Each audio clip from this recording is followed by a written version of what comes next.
Welcome back. Got a new episode here where we're going to focus on one of my favorite filmmakers that I have just discovered this maybe 2 years ago, and I have low key become obsessed with.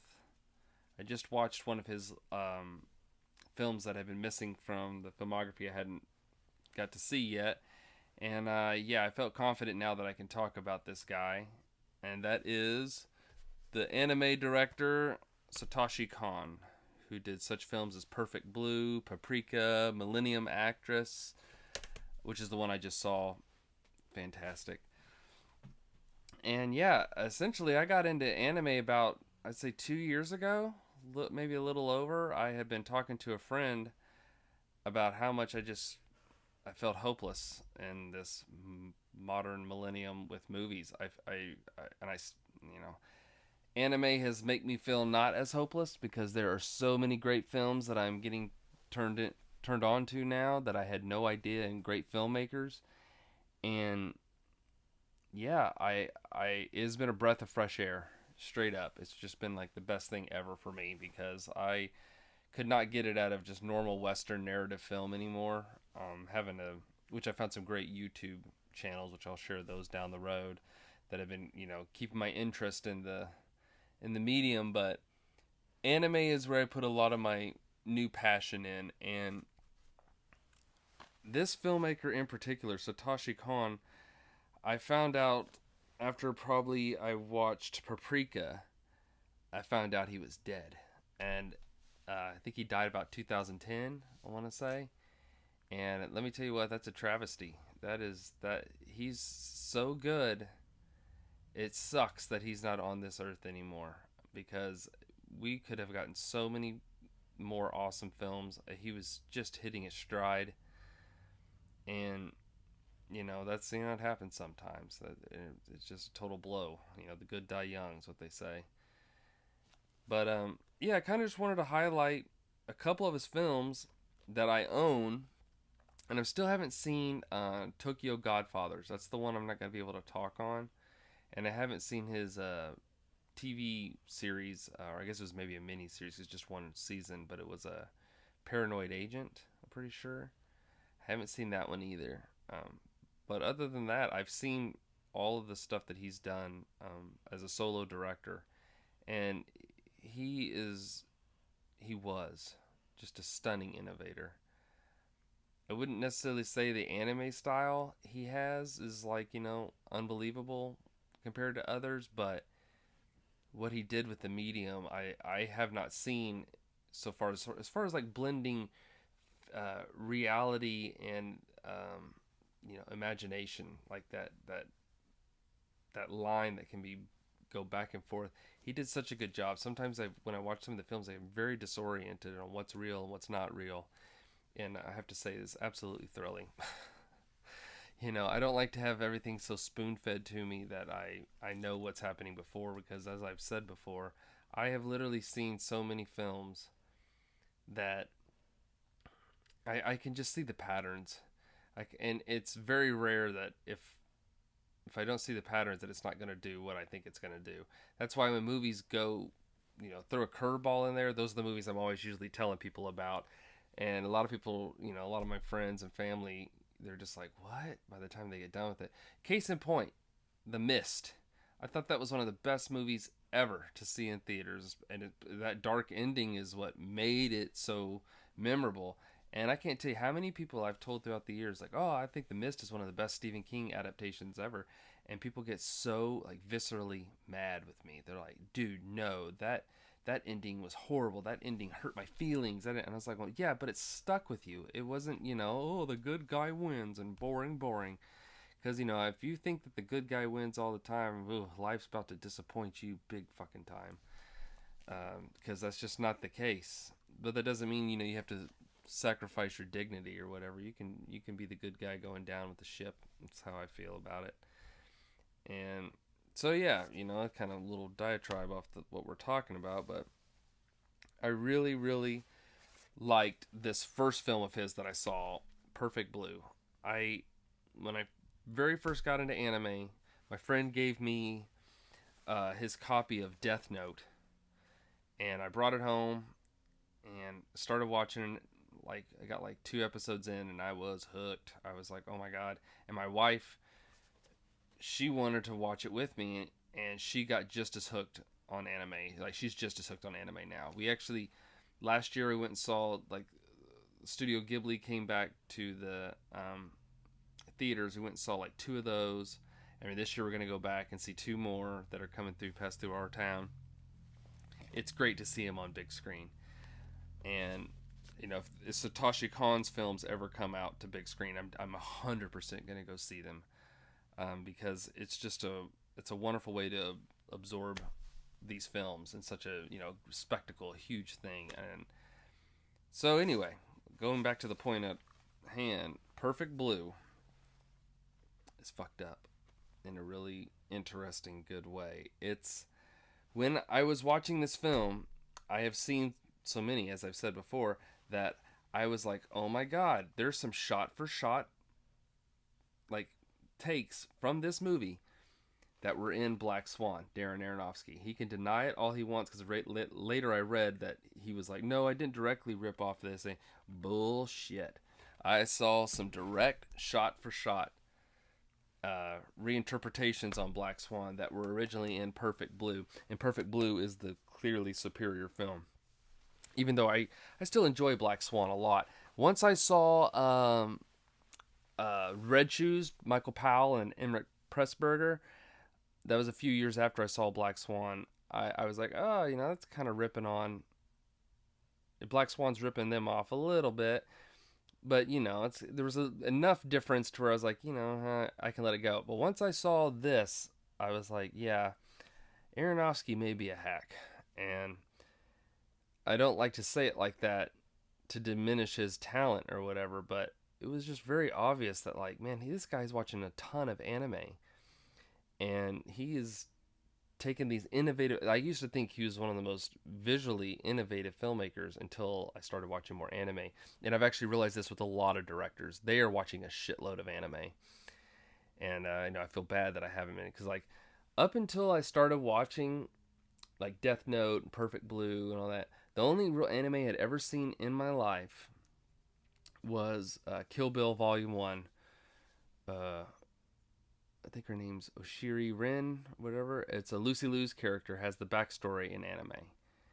That was the only real big screen anime I'd ever seen, and I thought it was one of the better parts. I mean, Kill Bill Volume 1 I love. I like Volume 2 as well, but I really love Volume 1. And yeah, I remember that the backstory being in anime, and it was so interesting to see it in theaters, and the colorful and the violence, and just really, really neat. But for some reason, I was just like, no, I'm gonna stick with watching Japanese filmmakers like Kurosawa or Ozu. I believe it's Mitsuguri. I'd have to double check. The guy who did Yugetsu. Um, I'm really bad with names, and if you ever think I'm being disrespectful or something with names, I'm literally horrible with names. For me to be able to remember these is a testament to how decent I guess my memory is, because I am so bad with names, and I want to give these people the respect they deserve because these films are so good. But yeah, Satoshi Kon, I made sure I knew his name, because I mean I was just floored by how good he only did. Like I think 4 films: Perfect Blue, Paprika, Millennium Actress, and Tokyo Godfathers. Tokyo Godfathers I still haven't seen. I really want to see it. But we'll focus on Perfect Blue starting out here. So Perfect Blue follows an actress who is kind of starting to experience some fractures in reality. What's real, what's not. And she's having a hard time, like, you know, understanding the world around her, and the things the world she's been thrust into, because she's trying to move up and become a bigger actress. Stuff her agents are pushing her to do things and that are maybe kind of questionable. This has like graphic violence, graphic sexual content, and yeah, I mean for being an animated thing, from I'm used to like Pixar and basically used to Disney or Donald Bloom, who I really like his stuff. This was a kick in the front teeth. I was like, wow, this I have never thought you could do that with this medium, and it really made me want to see his other films after I saw Perfect Blue, because it's quite unsettling, and it stays with you. I mean, just look at the cover. She's got a knife to plunge down, and yeah, it was just it was something. It really was, and it my wife didn't care for this one very much. Not that she didn't understand the story or anything, but it was just like, wow, this was really on the edge. And I was like, yeah, isn't it great? But this is after we had come from like Death Note, which was is pretty intense as well, but I don't feel it's as intense as Perfect Blue was. But next, I was able to see his film Paprika, and I loved it. I I'd probably say I still like Perfect Blue more, but Paprika is so freaking good, and it's getting better. I this year for my birthday, I made my family watch it. Every year I like hold them hostage for one movie, and this year I picked Paprika, and 20 minutes in, they're like, "What is going on? Like, this is nuts." And I was like, "Yes, isn't it perfect?" Because I like movies that push the envelope, and especially where you don't know where you're going to end up. Those it's the point of watching a movie if you know exactly, oh, Iron Man's going to win in the end. It's just boring, those Marvel movies and DC movies and all that other crap. To me, I just find it so unbelievably boring because I know what's going to happen. I know what's going to happen. Why do you think, to get off subject again, but like Star Wars, the original three, why do you think that The Empire Strikes Back is the one that everyone really remembers? Luke, I am your father. All this. It's because the bad guys win in most of that episode. Other than that little germ of hope at the end that they can come back and win in Return of the Jedi, which we know they're going to. Return of the Jedi, they're going to win. But I don't know what it is about the forces of evil sometimes winning one. Just think of Chinatown.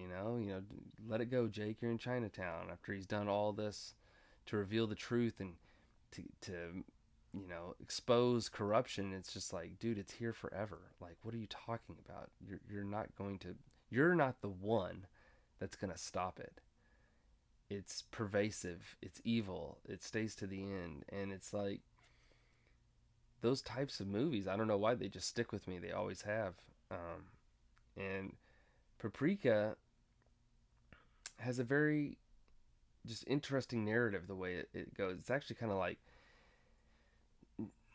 I'd say there's two kind of different stories going on within it that come together at the end, and I think he pulled it off. I think it's freaking great. There was one scene in it in particular, about 5 minutes into the movie, that I realized, holy crap, our boy Christopher Nolan has been watching this movie, because you got the red hallway, you got the action turning in on itself, and it was just like, oh, dream within a dream. Oh, that's what Paprika's about. The dream machine controlling. And I was like, he watched Christopher Nolan watched this movie and absolutely added scenes into Inception from it. Like, he had to have. And for him to deny it, I would never believe him. I tell him to his face, like, no freaking way. You saw Satoshi Kon's Paprika, and you thought that shit was awesome, because it was, and you wanted to put that into your own movie. And there's nothing wrong with homage. There's nothing wrong with hinting at where your influences are from, but the blatant kind of ripoff, it's just like, holy crap. And now that I've gotten into anime, I'm definitely, right now we're having the world of comic books. It's kind of fading out, thankfully. But what's going to happen is video games are about to start becoming the new medium. I know they're trying to shoot a Legend of Zelda and all these. So it's looking like it's going to go from comic books to video games to what I believe will be next will be anime. They're going to reshoot these anime shot for shot, and throw them out there to the world, and it's gonna be horrible. In like 10 years, it's gonna be some kid saying like, "Oh, I don't know, man. I think, uh, you know, these modern movies are better than the anime," and it's just like, oh god, I don't see how that's gonna be possible because of the inventiveness of like the of anime of animation. It's like you can go anywhere with it, whereas you're always going to be held with film and video, like it's kind of cold. And when you put a ton of CGI in it, you might as well be doing anime because you're just creating stuff too. So it's like they're not going to do a bunch of CGI. I think like that. They're really going to try to copy this stuff like shot for shot. And that'll be a scary world when we get to that, because they're already doing that with the Disney movies. And I haven't really watched any of their live action movies. I have no interest in it. I saw the animated, and the animateds were better. I guarantee they were. Um, so yeah, I really wanted to focus this episode on Satoshi Kon and the films that I can very obviously tell that he's inspired. It's very very obvious. And oh, before I left though, I wanted to talk about the one I just watched. I just watched Millennium Actress. I thought it was freaking fantastic. I thought it was so freaking good. Um, because I just watched it, I'm kind of like, where do I place it in there with the films I have seen? And it's like, I've seen Paprika maybe like 4 or 5 times. I've seen a Perfect Blue like at least twice. And the inventiveness of Paprika is refreshing everything, but Perfect Blue is a real movie. And I shouldn't say Paprika is not, but it's just like Perfect Blue is. I still think it's his best film from what I have seen. But Millennium Actress, I'm wondering if I'm gonna have to place that in between Paprika and Perfect Blue, and maybe one day I could like Millennium Actress a little more because I think that the message he was trying to get across is one of holding out hope, and in a changing world and an indifferent world. And that's always a powerful theme, because it's like people can lose hope. And I think that from what I've been able to tell with him as a filmmaker is he was a very hopeful person. He was one who believed in good, and that makes me believe in him. So Satoshi Kon, Paprika, Perfect Blue, Millennium Actress, Tokyo Godfathers, which I haven't seen. When I do see it, I'll probably give a review of it because a lot of these early videos I'm doing, I'm realizing you're supposed to do one review per thing and then release, and I'm just kind of just verbal diarrhea here, just giving my pure opinions on it.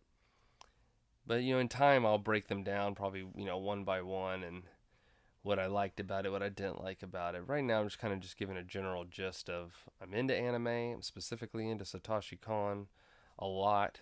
I see his influence through Western uh, media, and it's refreshing because I'm coming into the scene probably at least what is this 15 years after he's been dead, and I'm seeing it. I'm seeing like whoa, like he's spread out over all this stuff, and he's becoming even more powerful. As time, it's what time does to good artists. Makes their distills their works down into even better greatness. And so yeah, I think that if you haven't seen any of these films by Satoshi Kon, you should seek them out. And yeah, that's my recommendation for the day. Thanks again. We'll see you again soon.